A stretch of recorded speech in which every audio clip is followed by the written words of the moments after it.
Det skal handle om Tobias Forge på plass i studio. Velkommen. Tackar. Tilbake i Norge. Du klar for Spektrum i kveld? Ja, absolut. Ja, alltid klar. Ja. För att citera Happy Tom, vi går ju alltid ut och kör en 70% så här. Ikke sant. Ja, men du en sånn fyr som må peppe deg mye opp før du skal gå på, eller du liksom alltid i modus? Nej, alltså jag behöver ju inte, alltså jag håller inte på liksom så här, du vet, boxar i väggen och slår mig i ansiktet och liksom skriker och frustar och liksom såna där grejer, men ibland måste man ju skaka liv i kroppen lite sådär. Ja. Vad gör och det är du klart då? att man inte alltid är lika bra. Nej. Merker du tidlig at oj, dette her kanskje ikke min dag? Eller Absolut. har du da noen måter å liksom få snudd det på? Det som är lite jobbigt med tanke på min position är ju att eftersom jag använder kroppen mycket, både vokalt och fysiskt, så räcker det ju med att man bara är lite uttorkad, så funkar det ju inte kroppen lika bra liksom. Nej. Speciellt på vinterhalvåret så är det ju väldigt trassligt helt enkelt med förkylningar och sånt här. Och det är jättejobbigt. Ja. För att det blir i och med att vi kör så långa konserter också, vi kör ju 2 timmar och 40 minuter. Så det blir liksom, har man något vajsing på i systemet, så blir det antar såna stora proportioner. Just för att det är så långt spann. Som tur är så har jag liksom, jag försöker ju hålla mig ganska frisk, och jag försöker liksom hålla koll på mig, men så det blir oftast bra, men visst, man har ju dåliga dagar alltså. Men hvordan gjør du det? Altså, vi har jo begge, både meg og Ruben har jo små barn, og vi vet jo hvor lett det å liksom få basiller og sånne ting fra barnehagen og hjem. Det er jo umulig å holde seg frisk gjennom vinteren. Holder du deg unna barna dine når det turnéperiode, eller? Nej, inte alls faktiskt. Nu träffar jag ju tyvärr inte mina barn så ofta som jag är jämt ute på turné, men jag träffar ju väldigt mycket folk hela tiden. Ja, ikke sant? Och det är ju inget bra egentligen.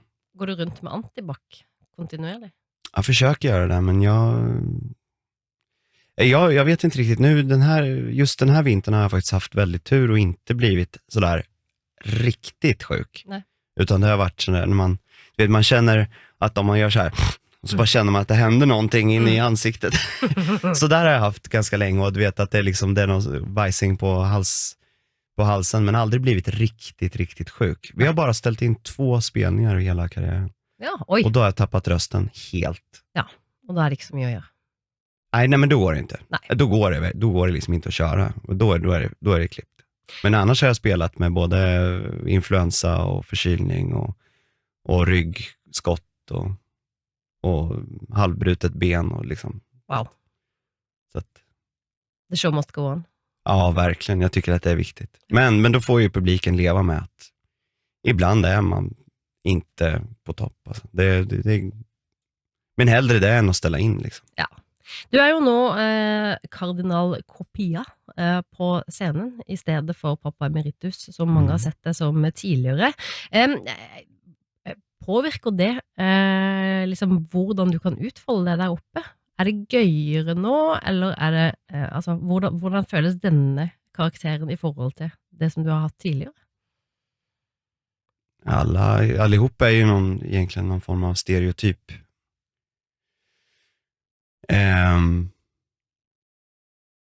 Ja, jag vet inte riktigt hur jag ska förklara dem. Alltså det är ju mer en stil på den här. Olika versioner av äldre män som liksom befinner sig någonstans i gränslandet mellan greve Dracula och Jacques Clouseau. Liksom. Men går du in i forskjellige typer state of minds efter vad du har på dig? Påvirker det mentalen din? Ja, absolut. Och nej, men när man väl är i karaktär, då är det ju det här som gäller.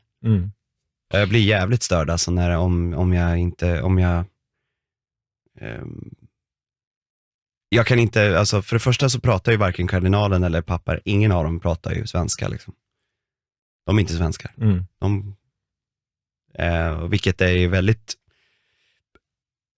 weird när man spelar i Sverige.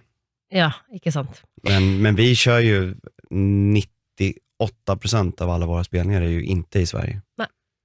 Så att svenskar och även norrmän får liksom leva med att det här är kardinalen pratar liksom, han är inte från Norden. Liksom. Nej. Jeg har jo bedt deg om å plukke ut en låt som du gleder deg til å dra i gang i Spektrum i kveld. Da gikk du for en låt som også ble kåret til den beste i 2018 av P13s lyttere, så jeg tipper det er ganske mange som gleder seg til å høre den. Dette her er Dans Macabre. Dans Macabre, det var Ghost. Vi har besøk av mannen bak låta, nemlig Tobias Forge i studio. Og nå, Tobias, tenkte jeg at vi kunne gå litt tilbake til starten for deg, til oppveksten. Var det sånn at du vokste opp i Linköping? Ja. Ja. Hva slags type hjem er det du kommer fra? Var det ett musikalsk hjem? Musikintresserat hem var det väl. Framförallt. Och jag växte upp med min mamma och min storebror. Min storebror var ganska mycket äldre än vad jag var. Så att han var född 68, så han var ju liksom 13 år äldre än vad jag var. Så när jag var liten så var ju han tonåring. Liksom. Ja. Och att han var tonåring i kombination med att min mamma var väldigt, eller är väldigt så här liberal och liksom konstintresserad och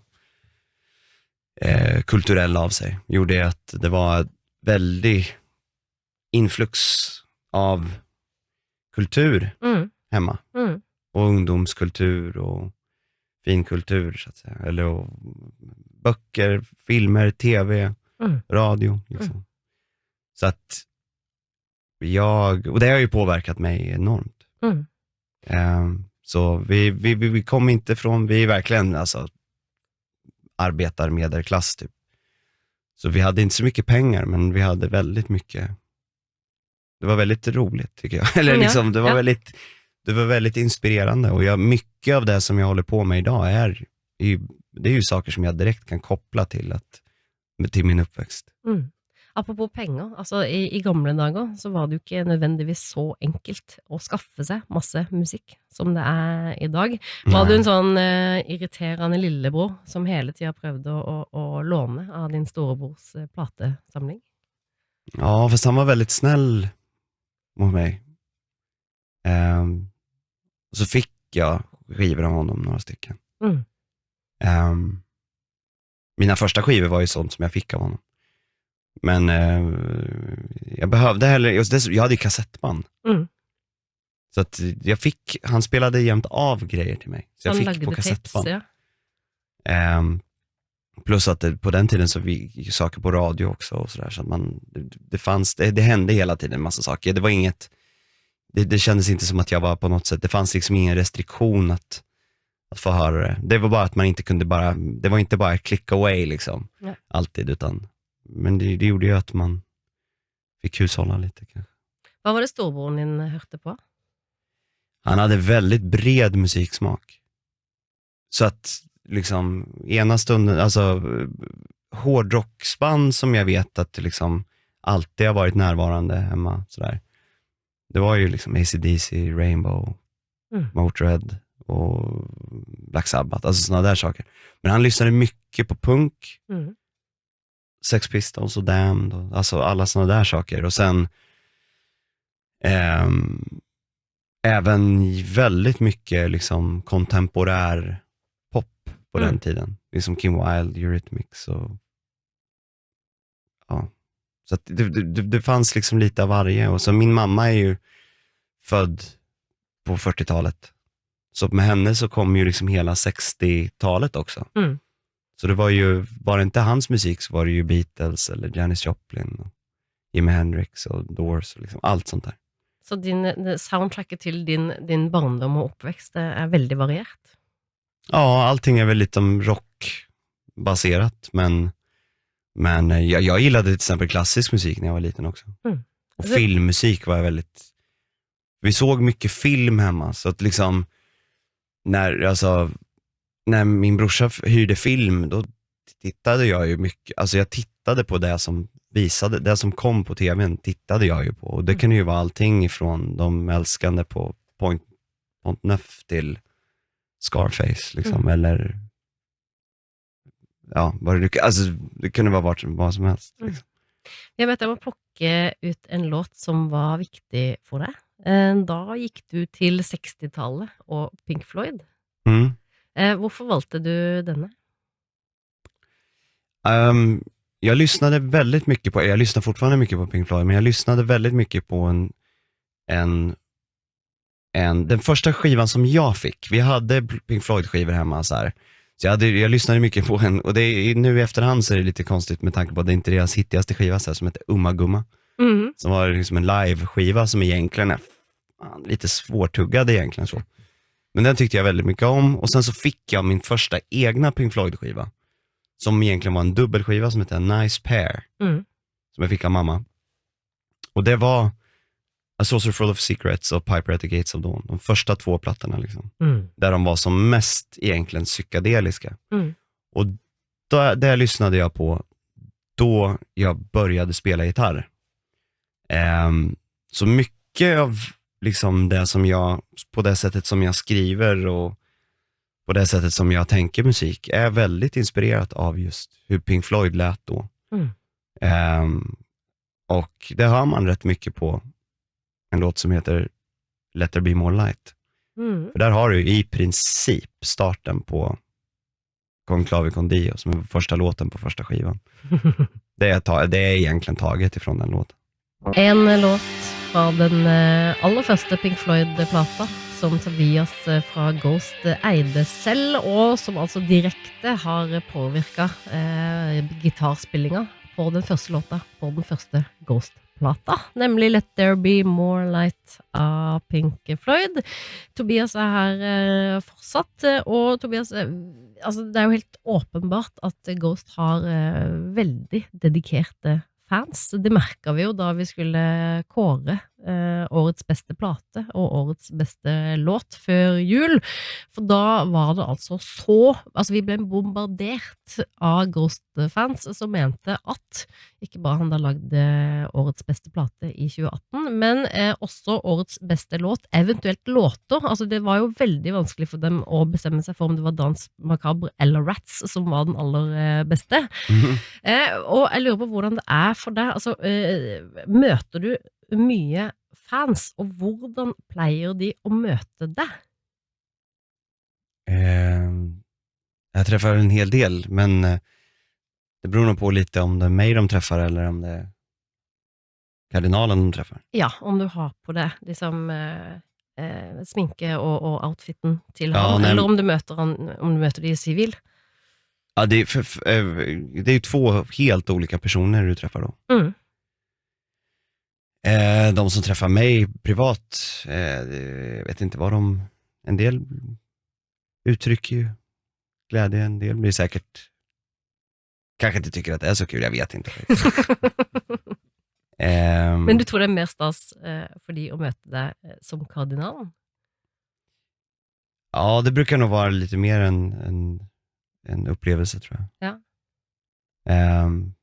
Även om det är väldigt många som uttrycker att de hade föreställt sig kardinalen som längre än vad han är. Okej. Vilket de gärna säger. Ja. Vilket som tur är så har jag inget komplex för min min längd då, men det är rätt kul.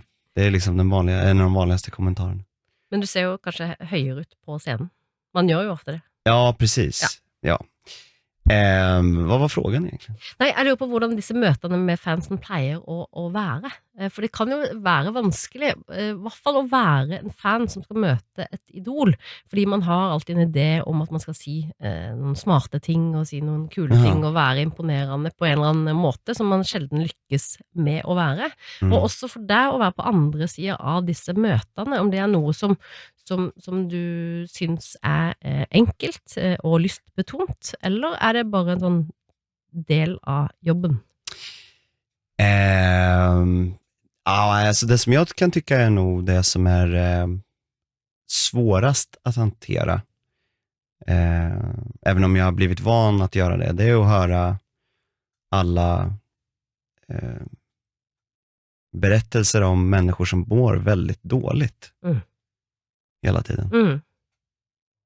Som tur är så brukar de oftast vara glada när man träffar dem, så att man träffar dem på en bra stund i livet, men att de berättar att de har försökt på självmord eller mått oerhört dåligt i livet eller blivit mobbade eller liksom har förlorat folk och det är lite det är ju tungt. Ja, det är vanskligt att tackla och veta hur man ska möta det. Ja. Och just det att när man liksom reser runt i liksom hela världen och träffar så många människor som är så ledsna är lite. Ja. Det är lite det är ledsamt. Alltså så här att det är ju förruttet alltså att det ska vara så himla svårt att leva liksom. Samtidigt så må det ju också vara gott att veta att musiken som du skapar uppenbart har varit till en hjälp för dig i de vanskliga stunderna. Ja, absolut. Det är ju jättesmickrande och väldigt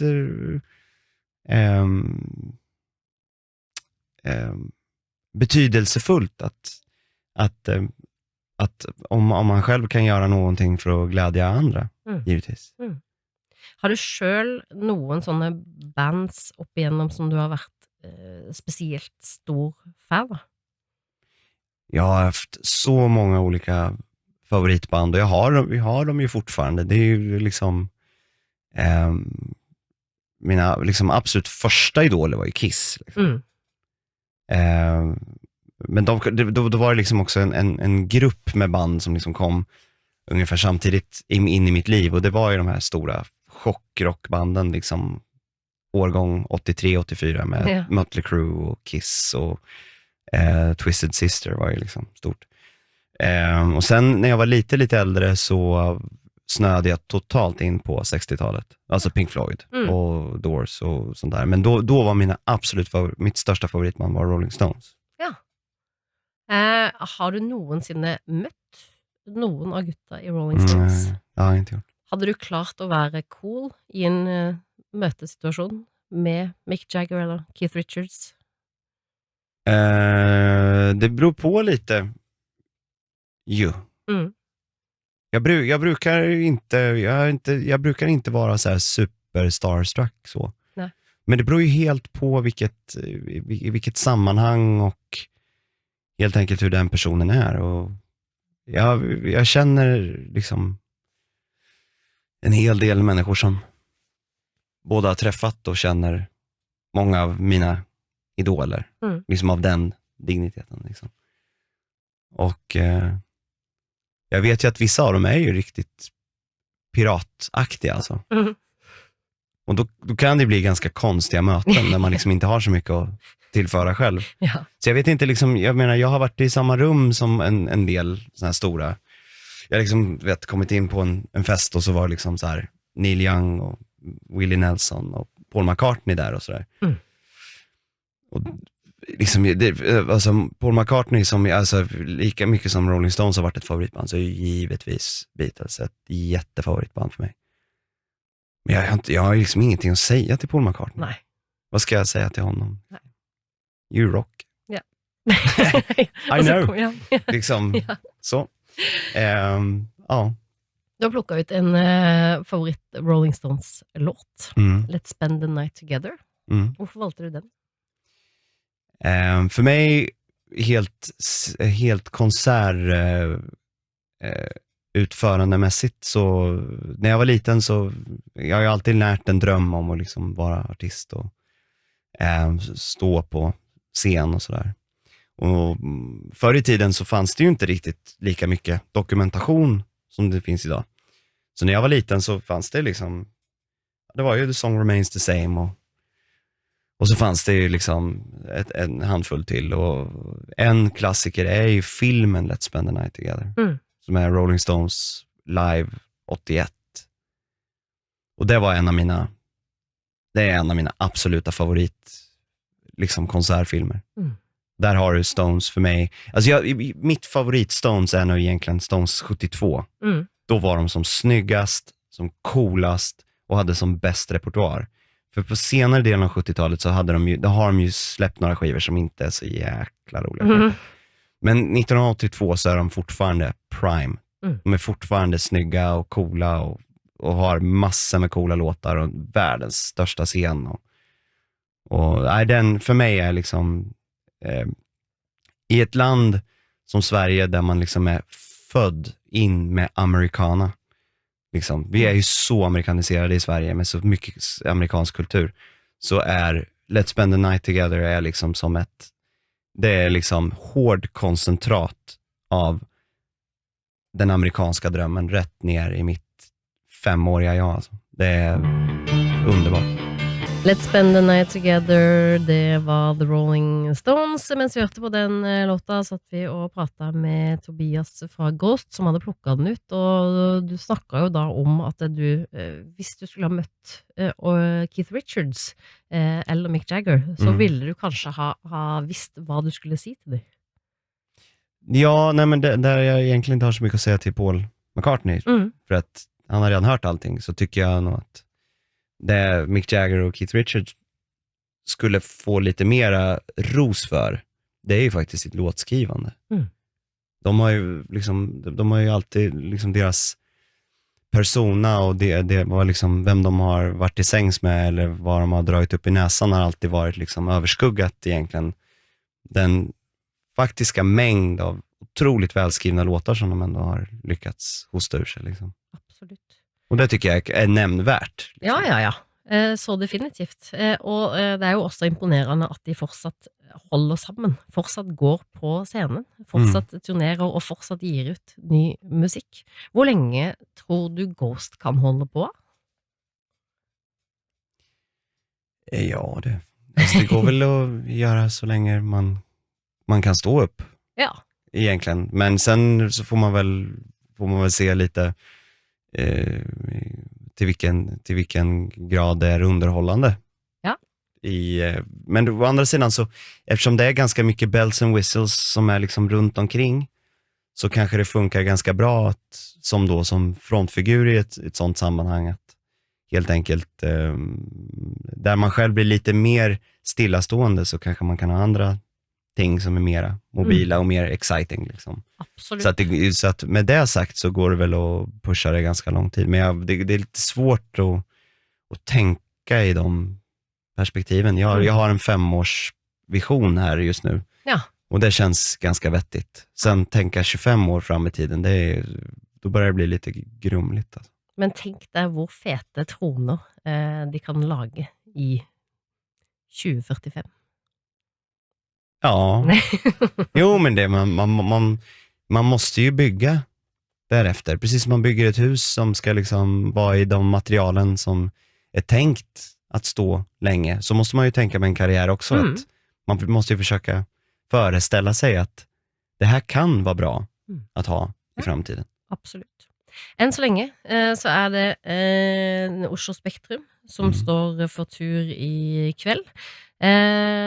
Der har det jo som vanlig med der oppvarmingsband, og det har jo tidligere hatt med da for eksempel norske Kvelertak rundt på turné. Det har også selv opplevd å være oppvarmingsband for type Foo Fighters og Guns N' Roses og ikke minst Metallica, som da jo også skal ut og varme opp for senere i år. Hva er liksom det beste og det verste med å være oppvarmingsband? Det beror på lite anledningen till att du är där. Om till exempel nu när vi är ute med Metallica, nu har vi inte gjort den turnén än, men där finns det ju en väldigt positiv dragningskraft i och med att de själva har liksom bett oss att spela. Och då har man ju ett annat utgångsläge än om man till exempel är lokal support. Ja. Det är inte så kul. Nej. Det betyder inte att spelningen inte blir bra eller okej, men det betyder att du är redan lite vinklippt till att börja med, för att du kommer in och är liksom ett irritationsmoment för de som jobbar i produktion. Det är lite som att vara vikarie. Ja. Alltså man kommer in och det blir fel och man står i vägen och du vet, det blir bränt. Ja. Liksom sådär. Och så kanske du har en publik som inte alls är intresserad av det som du har. Och det är ju liksom lite nackdelen när det är en dålig match. Och en annan grej som är tyvärr också en sån här liten gravitations, lite naturens lag alltså. Och det är att vara förband är inte alltid bra. För att om du är ett helt okänt band och du ska spela förband åt ett stort band, då finns det liksom en enkel ekvation som säger att det är alltid bra att spela inför mycket folk. Ja, om de är där. Ja, men hvis ikke det har kommit än då. Men om de inte har kommit så då har du spelat inför bara en tom hall. Ja, en kämpestor hall. Ja, och är du dessutom då inte med på affischen, då har du så att säga tekniskt sett inte spelat. Nej. Så att det kan ibland vara ganska bortkastat att göra det. Medan om du har kommit upp en bit, om du är lite större och är med på affischen och man då ser till att det är mycket folk när ni spelar, då kan det vara en väldigt, väldigt viktig grej. Men det är liksom en liten vetenskap det där. Och det där är också ett litet aber för många band när man liksom man måste veta när man ska supporta och när man inte ska göra det. Ett enkelt exempel är att Green Day hade ju en tid efter Ducky där de liksom gick ner i liksom, där de inte var så stora längre. Så att liksom i början av 2000-talet så jag kommer inte exakt ihåg vilket år det här var, men det här var alltså innan American Idiot. Då fick de ett råd och det var liksom, åk ut och spela med det största bandet under er. Och jag tror det var Blink 182. Ja. Då gick de ut och supportade Blink 182. Ja. Och stal showen så det bara sjöng om det. Ikke sant. Och sen så släppte de American Idiot. Wow. Bang. Det är så snyggt alltså. Det är så snyggt. Ja. Och då visar man att man är stor. Alltså då visar man att man förstår vart man ska och att man är stor att kunna liksom svälja en sån sak. För det är klart att det är inte så kul. Liksom. Nej. Men de gjorde det och de gjorde det snyggt. Och då går det bra. Hvordan velger du ut deres oppvarmingsband når dere skal ut på turné? Genom åren har vi haft lite problem med det där. Just på grund av att vi har blivit betraktat som ett nytt band. Vilket gör att det är väldigt många band som är äldre än vad vi är. Inte bara i ålder utan de har funnits längre. Det är lite känsligt. Ja. Det är lite kinkigt det där alltså. Då blir det lite förnärma någon. Ja, nej, man vill inte göra någon arg eller förnärma på något sätt. Speciellt inte band man tycker om givetvis. Och så där har det varit liksom jämt. Va? Alltså, vi har frågat band som kan ni tänka er öppna för oss liksom. Ja, men då är vi co-headline liksom. Ja. Nej, det var inte det som var frågan liksom. Och så blir det gnabb om det. Men jag försöker välja ut band som jag tycker är bra. Och i och med att vi har en ganska diverse publik, det är en ganska blandad publik. Givetvis är det ju, de flesta människor i hallen är ju intresserade givetvis. Och men sen så går det ju från collectors, die hard metal med patches och liksom allt det där till indie-brudar som gillar egentligen Morrissey och liksom alltså allt annat, men kanske gillar också Ghost. Och där får man ju där får man ju ha känselspröten ute liksom. Och jag menar, ibland tycker jag att det är kul att fråga polare som jag har liksom så här, vet, kan ni tänka er upp? Och så kommer Repulsion och spelar grindcore liksom. Ja. Jättekul va, men alltså, då står det ju folk längst fram och bara håller för öronen. Ja. Jag kan skratta åt det, jag tycker att det är roligt, men samtidigt så man måste, det får vara liksom någon form av koppling och sådär. Ja, förhoppningsvis ska det vara en bra upplevelse både för bandet och för publikumet. Ja, precis. Ja. Den här gången har vi fått till det väldigt bra tycker jag, för nu har vi med oss Candlemass. Och Candlemass är för mig det är ett av mina absoluta favoritband. Och som jag har haft ända sedan jag var 8 år gamla. Vilket är väldigt roligt för att när jag var liten så, jag vet inte, hade ni Okej här? Tidningen Okej? Ja, alltså den svenska. Ja, den svenska Ja, vi Okej, hade inte liksom. norsk Okej, men vi hade den svenska. Den svenska Okej. Ja. Och Okej var ju en väldigt rolig tidning för att den var ju liksom det var liksom som ett tvärsnitt av all ungdomskultur som fanns mellan 1980 och 1990 typ. Jag vet inte när den slutade, men jag slutade läsa kanske 92 eller någonting sånt där. Men om man tog upp ett vanligt nummer 1988 eller 89 så där, så var det var ju allting ifrån Dallas, Samantha Fox med tuttan ute. Och så var det liksom V och Europe och AHA och du vet, det var allt. Och mitt i allt det här så var liksom Candlemass med ibland. Så jag hittade ju dem via Okej. Ja. Och började gilla dem liksom. Och har ju älskat Candlemass alltså ända sedan slutet av 80-talet. Och så till den grad att när Ghost var ett arbetsprojekt där jag bara skrev låtar, där jag skulle spela gitarr, det var ju det som var tanken. Jag har skrivit Ghost-låtar med utgångspunkten att jag ska spela gitarr och kanske sjunga backup. Så har det alltid varit liksom. Men så blev ju jag sångare för att det var inga sångare som ville vara med. Och en av de sångarna som vi hade högst på listan, önskelistan, det var ju Messiah Marcolin. Och vi frågade honom ifall han ville vara med, men han sa nej. Har han angrat på det i efterkant? Vad sa du? Har han angrat på det i efterkant? Jag vet faktiskt inte riktigt. Vi känner varandra och sådär, men han har inte riktigt kommenterat det efteråt. Nej. Men det var ju för att han sjöng i Candlemass liksom. Ja, och nu turnerar där samman. Ja, idag är ju jag är ju en av mina absolut bästa kompisar är ju Mappe som spelar gitarr. Ja. Och vi liksom hänger väldigt mycket och med familjerna, våra fruar är kompisar och våra barn är kompisar och sådär.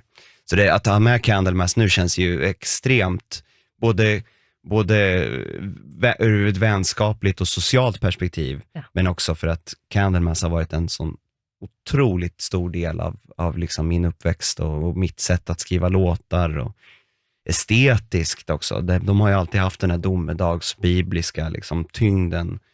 Och så sorglig musik, alltså sorgliga texter är väldigt vad heter det? Sörjande. Vi ska höra på Candlemass nu. Tobias, tusen tack för att du kom på besök och kos dig i Spektrum ikväll. Tack för att jag fick komma.